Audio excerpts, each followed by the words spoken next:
Hi, I'm JDHD, and welcome to the Always Right podcast. I knew you'd do that. But hey, you're the one talking about. Welcome to the Always Right podcast. I am your co-host, Jamie Vendera, and this is my other co-host, Carissa DeLay, author Carissa DeLay. It's funny because you're always like, I'm co-host. Like, it's funny when you do that because I do it to mess with you because I know you're like, because you say you open this one, and every time I know, as soon as I do, you're like regretting it.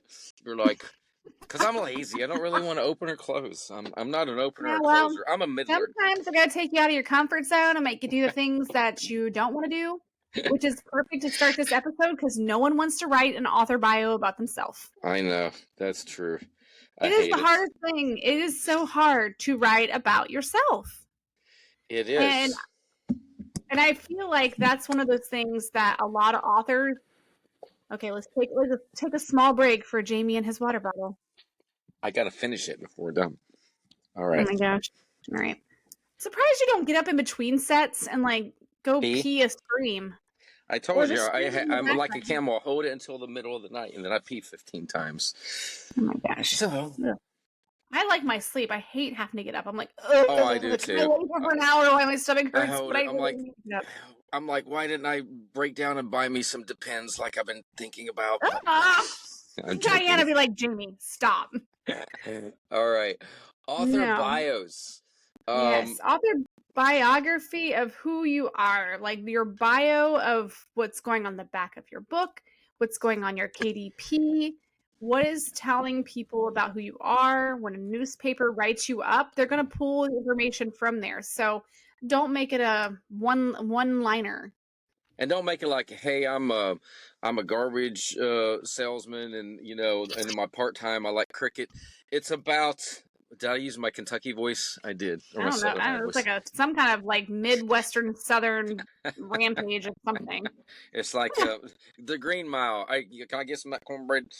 That's what I was thinking. I've actually watched that movie. So there's a movie that you've listed or stated that I've actually watched. Good. Did go down Mansfield. Okay. That's where you live. Author bios should, my personal opinion, be written in third person. That's what makes them difficult. Facebook ads for businesses and author bios, third person. I've actually seen some first person, and I'm like I cringe. Hi, I'm so and so, and blah blah blah blah blah. No, it's not about that. You're not selling yourself. It's got to be like like somebody else wrote it. I hated writing mine. You are selling yourself. You are but not like look at me. From like you've been to a party and someone's like bragging, I've done this. That's why I hate writing bios. I remember going to a high school reunion, and people's like, I'm doing this and doing that, and they asked me what you do, and I really don't want to say, honestly, because I when you read my bio. And I'm a humble person, but it reads like this guy is so full of it. He did not do all of that. And so they're like, what did you do? What do you do? Well, I'm a coach and all that it. Yeah, I wrote like 60, 70 books. I've been all over the world. And I remember going to somebody's like, they're drunk, but they're laughing. They're like, there is no way that's what you've done. So that's why I hate writing bios. I get I feel like we're tooting our own horn right now. But I get the same way when people are like, especially if I have to do a descriptive post on who I am, it's kind of like, well, here it goes. This is going to be the whole, like, I'm fluffing myself up, but I'm not. Like, I'm like, listen, I don't sing.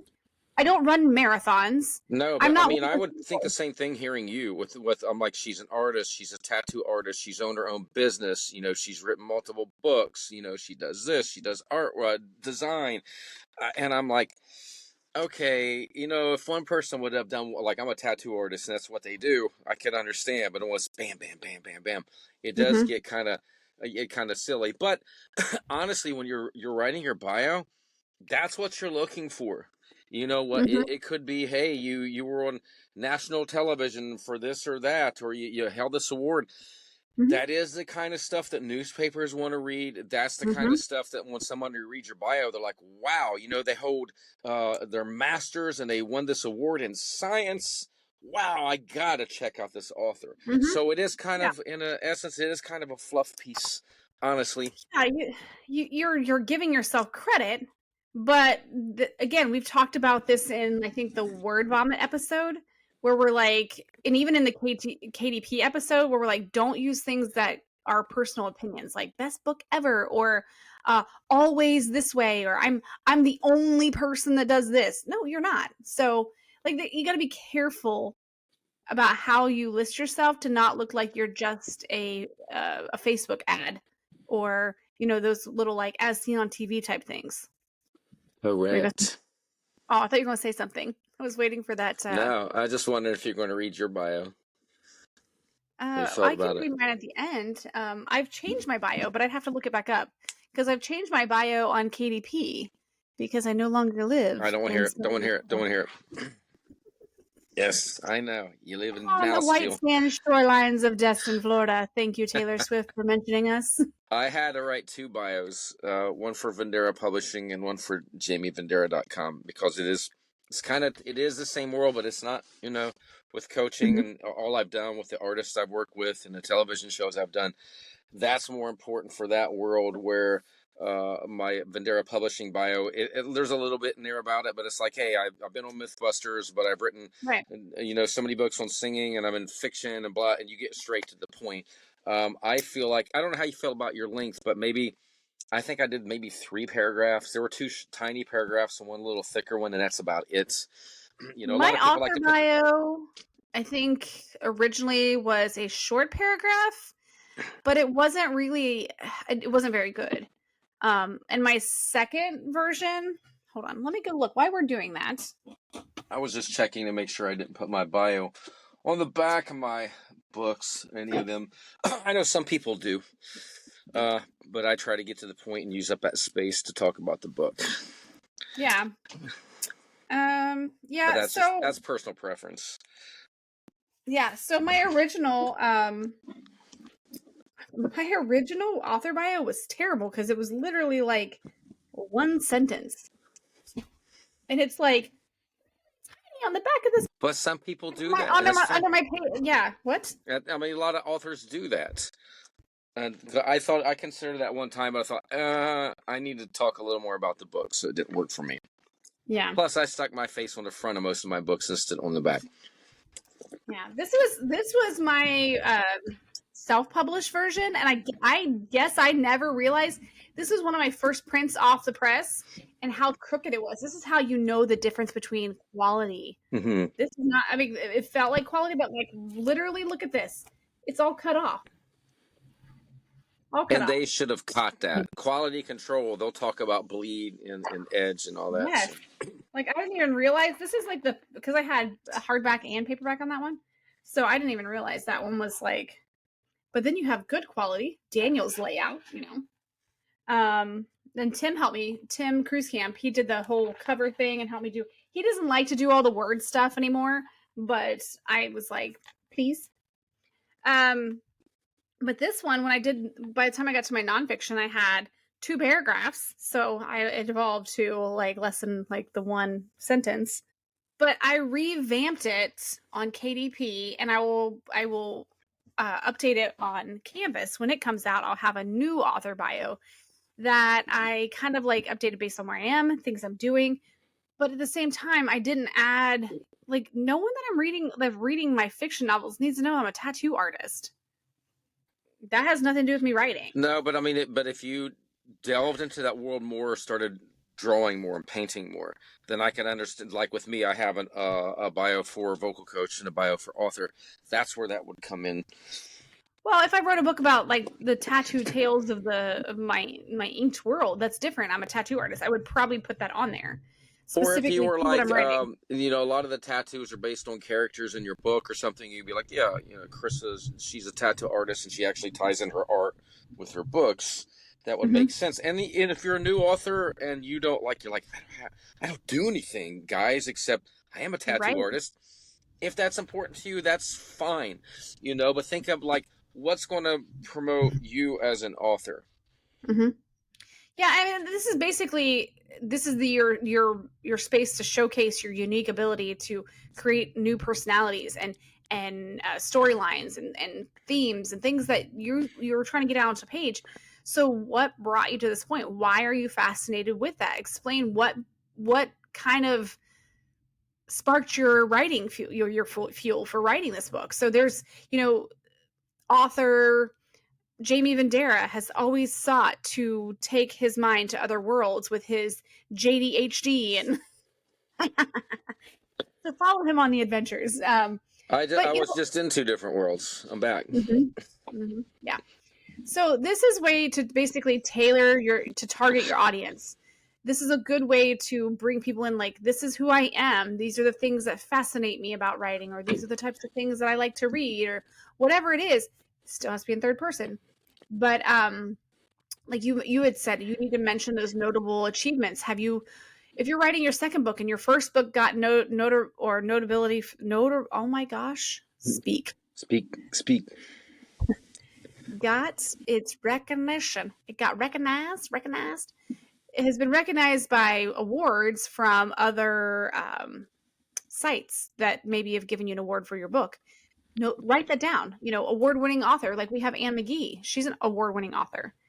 So, those are things. Don't forget to mention that, because those are key elements. People, people think this deserves a, what is it? Christmas Story, a major award. Fragile. I'm not ignoring you. I was trying to I can't find it. So, Dr. Vox, we're trying to get what is your little blue check on Instagram, and of course we're not going to pay for it. Same thing with Jamie yeah, verified. Yeah, so I try to get verified, and I'm like, yeah, I've been on Dr. Oz and MythBusters, I've written this, I've been published, but honestly, they don't care, because it's like, what is current? So we have to do a press release for Dr. Vox and Jamie Vendera and Brian Burkheiser, which Brian's already from iPrevail, one of my partners. So our other partner, Martin Nansky, is actually put it together, and we had to do bios, and like Brian's bio was like, hey, he had surgery, and then as he was coming back, he found Jamie Vendera as his coach and Dr. Vox, and mine was, hey, I was on a show and I got a piece of glass in my throat, luckily I found Dr. Vox. So those bios are tying into what you're selling. So earlier I was like, you're not selling yourself. Yeah, like you said, you are at third person. So think of your bio just like that press release that Dr. Vox is doing. We're trying to get the word out about specifically what we want to promote, which is the vocal therapy device. So if you're submitting to a newspaper and you're not submitting as yourself, but your agent, even though it's you and you're writing in third person, how would you want everybody to perceive you?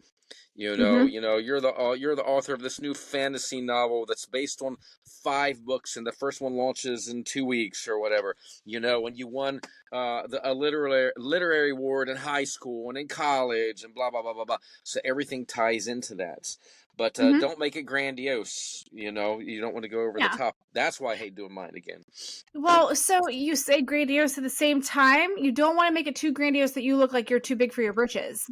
Exactly, and that's what I hate with mine, because that's why I'm like, yeah, let's take it down, So it's like, there ain't no way, Chris has done all this and Jamie's done all this, or you as a new author has, won the Olympics or whatever. You have to look at like what perceives to the message you're trying to get across with the book that you're trying to sell currently, because you're going to write others and your bio will change. Yeah, and that's where I feel like you have to be very careful with your wording to also somehow connect with your readers on a personal level. You don't want to make it so grandiose and so like big for your britches that people think, I don't want to listen to this person talk. They sound self-absorbed. You need to take it down a notch and be a real person at the same time. I think that's how our bios, if you go to venderapublishing.com and look at all our authors, I feel that's how those are. And then if you want to see something that is a little crazy, then go to jamievendera.com/about and look at that one. And you're like, this guy's full of it. But it works for vocal coaching with what I'm doing. Right. But I like the elegance of a shorter bio, like what we have on Vendera Publishing. That's nice, it's conversational, it's to the points, and it's not so over the top. Yeah, and so like for my author bio which I changed my author bio up for Before the World Was Lost, because this one was a nonfiction. So this one here I'm talking about, I've already written the Crystal Gate 2 books. you got to kind of keep your author bio updating. So Yep. if your very first book, you have an author bio and this is your first book and you put that on all your books, it's going to look like it's your first book every time. So make sure you're always tweaking and updating and making sure you're up to date with what you're That can putting be a out there. pain in the butt because Mhm. I've already thought about that because all the books I've written, I was like, man, I'm pretty sure I'm done with writing in the vocal coaching world. It's not that I don't have any more thing to say, but I can teach. I'm like I'm satisfied with that. So I really need to update and make that same bio because every book it's different. It's a little different because he's written this book and now he's written this book. So Mhm. in the long run, if you start writing a lot of books like us, then you're like, oh, I gotta go back and update my interior design and resubmit it to the Mhm. printing company. And this Kindle, it's a Mhm. little easier. Ebooks, it's a little easier. Yeah. So Yeah, we have talked about the KDP, and there is a section, and we'll go more into this in your Author Central, but even when you're KDP on your Kindle books, you can update your author bio a lot easier than you can in your print versions. But yeah, we'll go more into detail with the Author Central stuff, like when you're doing your basic author Facebook on Amazon. We'll do that later. But you do want to keep it up to date. I don't listen. We gotta what's happening here? My I've done lost all my creative focus now. It's no longer I know, mountains or right? anything. Skip But that one. I have a hankering. I want to clean now or sweep something. No, those were poise pads for people Oh, like you that need to that they pee their for pants Pete. because I they thought drink it too was much like a water. Swiffer thing, so I No, didn't see it. Now we're back in the that's not at forest. all. Now I'm Oh, back into Age of the poise Sigil. pads. Oh yes, yeah. Now we're back to the unbelievable worlds to inspire Jamie to finish Age of the Sigil. Sigil. Yes. Um. Okay. There was something I was going to say. Oh, so for this one, you can see my photos changed. I updated my photo because in this one I have zero eyebrows. I have no eyebrows. No eyebrows. In this one, I have eyebrows. I would So update mine, but I update the feel like then photos. I'll look like a gray-haired wizard, and I'm like, I want to keep the Gandalf. yes. Yes. Yes. No, I had, and so the first one, I literally took in my living room with a photographer, or Tim. Tim came. He did all my covers, everything. He did an amazing job. He's a professional photographer. He did that in my living room. He moved away, and I needed to update my photo because I had eyebrows now, so I needed a better photo. And then I had Tara Richards from Jackson. She came in and did an amazing job and got my new photos, so I used those for everything. So yeah, you got to keep a little up to date. I feel like because sometimes I feel like if you look at author bios, that author doesn't look like that anymore. Yep. You see them in public, like, oh, That's not you the don't look same person. no, no. So, anyways, That's same I'm with trying to mine. get. I have some with short hair and some with long hair. So I like. There's one. Your hair's pulled back and your arms are crossed. I like yep. that one when we do like ad stuff because I feel like that one's just not too animated. It's very basic. Yeah, I love that one, and I. Now I don't know if that was Sean, my buddy, who's a filmographer and he does a lot of stuff.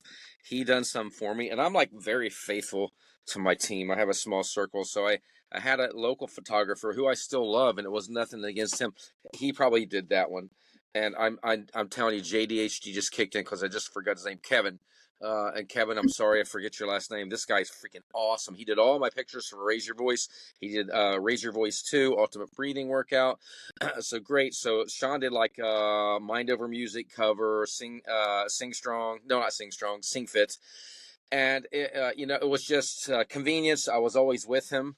But yeah, find it and have a good photographer. So I've been blessed in that aspect. In the beginning I did. I remember having my wife on a little old Kodak or something take pictures for the first Raise Your Voice. They One of didn't those little look good. green, like you send them in.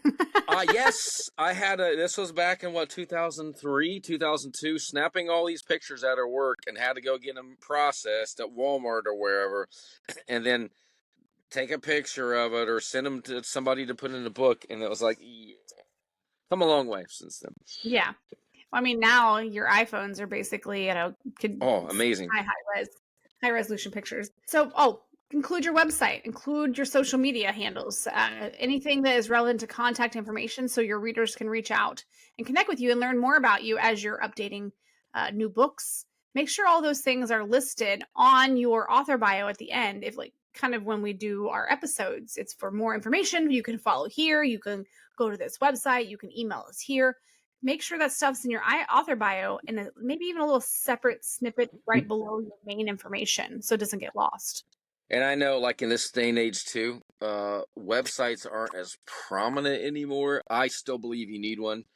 We're getting ready to update mine because there was like, why do we need it? You got Instagram, you have Facebook and all this, but with a website, at least you can have all your socials there. They can access everything, and especially if it's your name, like ChrisDelay.com, JamieVendera.com. It's just, to me, it's a calling card. Are they going to spend much time at your website? Probably not. You know, they're going to search on you on Amazon and Facebook, but at least you have a central hub that they can find everything they need to do. Although, so what I do on my website is I have my most recent book on there, but something that is nice is the person who helps run my website, Jenny Massey from JSM, she has it to where you can click on blogs and you can see on my blog posts, and I will load my college papers that I've written about certain topics on there that pertain to like maybe something that would be along the lines of what I'm writing. So like the Gospel of Mary, or like the paper I wrote on that one. These are all objective writings. They're not like theological writings. They're just religious studies writings. So I put those on my website because they pertain to like this most recent book. So yeah, but that, I mean, that's kind of a place to find me, but you can get all my social media pages that way too. So I do send some people that way. Yeah, But lots to think about, authors. You really need to put time into your bios. I suggest you go to VenderaPublishing.com and review those. Go to Chris's site. Go to search us out on Amazon. Take note. I mean, copy and paste and kind of reword it so it makes sense to you with yours. So it's short and sweet and to the point, but it has all your bullet points for who you are. yes, and by the time this episode launches, I will have yours and my author bios updated on Vendera Publishing to kind of talk about some of the things we talked about, and update any of our new stuff, especially mine as far as has changed since we put that out there. I'm going to change mine. So when this airs, I'll have mine updated so people can go to VenderaPublishing.com, scroll down, you can see all of our authors, click on one of our black and white photos, and then you can go right to the author. And we're also hosts of the Always Right podcast, which needs to be added. Up in the top. It's already, if you're on VenderaPublishing.com, you can see Vendera, like all the stuff from Vendera. I'm talking about in the bio. To me, that's... Oh, yes. Well, actually, if you go to Amazon and you Google my name, Always Right Podcast comes up. Yeah, I'm sure mine doesn't because I haven't keyworded or anything, but it does. We'll see. You've taken care of me. She does have access to my Amazon account, which we talked about earlier. I'm like, hey, it's when I really want thing. something pretty, I just order and from Jamie. I'm like, I did not order that dress. What? What? Carissa. Oh, one of these days I might do something like that just for fun. You'd be like, what's it? And Diane would be like, why did you order that? All right. So something else I have listed here. This is something that we talk about constantly throughout the podcast episodes is the consistency and conciseness of your work, but also in your author bio, make sure that it is easy to read. Don't do what we did in the episode a couple weeks ago that's talking about word vomit just to make you sound more intelligent than you are. So yeah, I mean, and AI is not going to be able to help you. AI does not know you. So it can't be like, write an author bio about John Glenn. It's going to know John Glenn because it knows John Glenn. But you're not John Glenn. You're a different John Glenn. You know what I mean? It may pull a few things. I did that one day with AI for me. And it pulled a few things, but it was like, Jamie's a singer. He breaks glass. Blah, blah. I mean, it was like, it made no sense. So, yeah. Yeah. So, I mean, if you're someone famous, you probably have someone already writing your author bio for you. And AI is going to only be able to pull up what's on there. But if you're not known, AI does not know you. So don't use AI. But yeah, so you're about the author section. Avoid excessive detail. Lengthy paragraphs that may lose readers' interest. Use friendly and conversational tone to make it engaging. This was my notes. I was reading my notes. I found this that now that I put my notes over here, it's so much easier to read than me looking down like this and like stay on point. Let's see. Now, something I don't do, and I do not put extreme details about my family. I'm a mother of daughters, but I'm kind of leery about that because I feel like if you do become super famous, you don't want people knowing too much about yourself. Yeah, I've put minor details in the past, like I live in Ohio with my 2 dogs and 37 cats or something like that. But yeah, I would watch it. Like, yes, he comes from Pasadena, California, where he's raising 2 girls on his own, and getting ready to get remarried. They don't need to know that about you. I mean, if they're a fan, if they're like obsessed with you, they're going to find out anyway, but don't help them. So, okay, I gotta learn to stop using the word "so" when I listen to the podcast. I'm like, oh my gosh, I use the word "so." I always say, listen. Oh, listen, Linda. Yeah, I need to start. Listen, Linda. Yeah. I need to start taking that extra word out of there. So I did it again. I'm gonna start taking that word out of my conversation as much as possible. Don't take listen away from me. Therefore, I must proceed to the next note. Okay, I wrote down, start by writing your name and provide a brief overview of your background experience or expertise. Something that I found you can do is ask a friend to tell them, say, talk about me. If you had to write about me to someone, what would you say? So it's in third, I said so again. It's in third person, but you can tweak it. Be like, what are people seeing about me? What do they understand about me? What are the key points that people think is kind of like a highlight of me to put in my author bio? You know what I mean?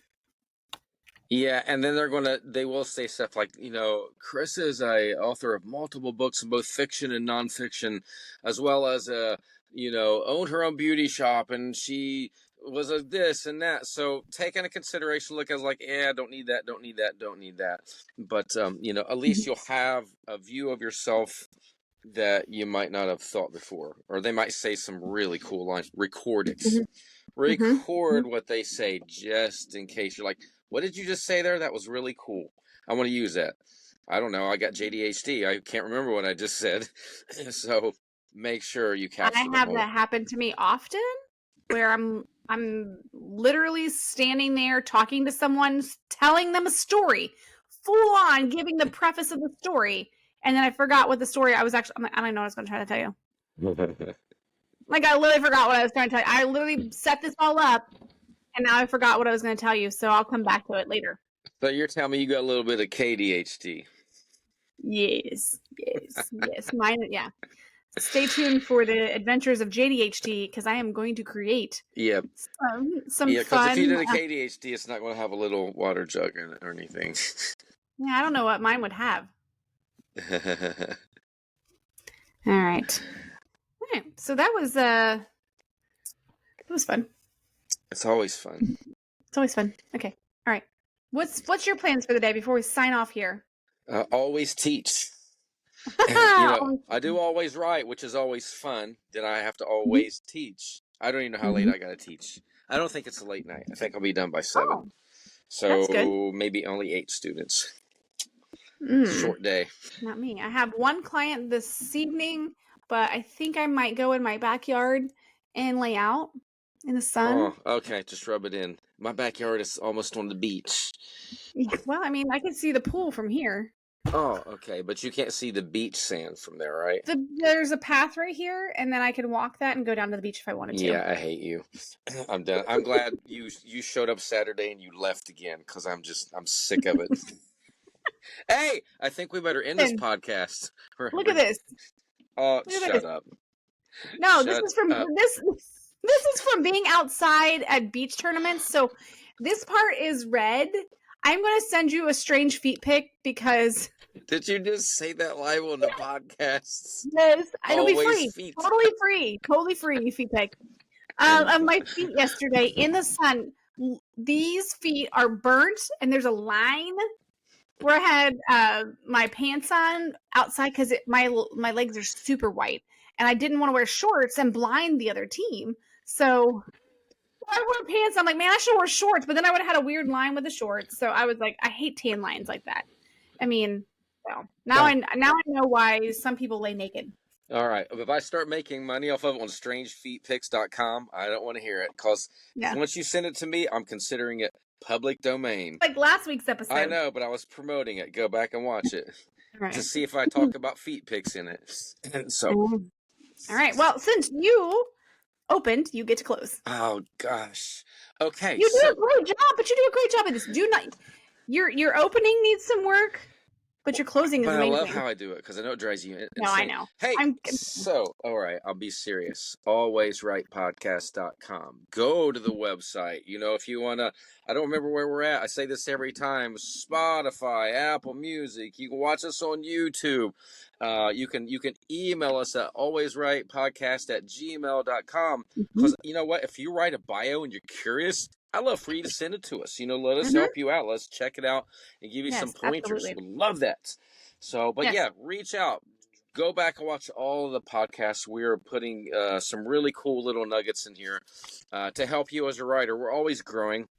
Chris and I don't know everything, you know, but we love to write. We've both been writing for well over a decade, and some of us a little more because some of us are a lot older. You're not that much older than me. I'm 10 years older than you, remember? No, you're not. That's right. We discussed this. JDHD. Anyway, alwaysrightpodcast.com. Come see us. Check out the podcast. Email us. We're here to help you. We want to help you grow as an author. I'm your host, Jamie Vendera, and this is author Carissa DeLay. Thanks for listening, and always write.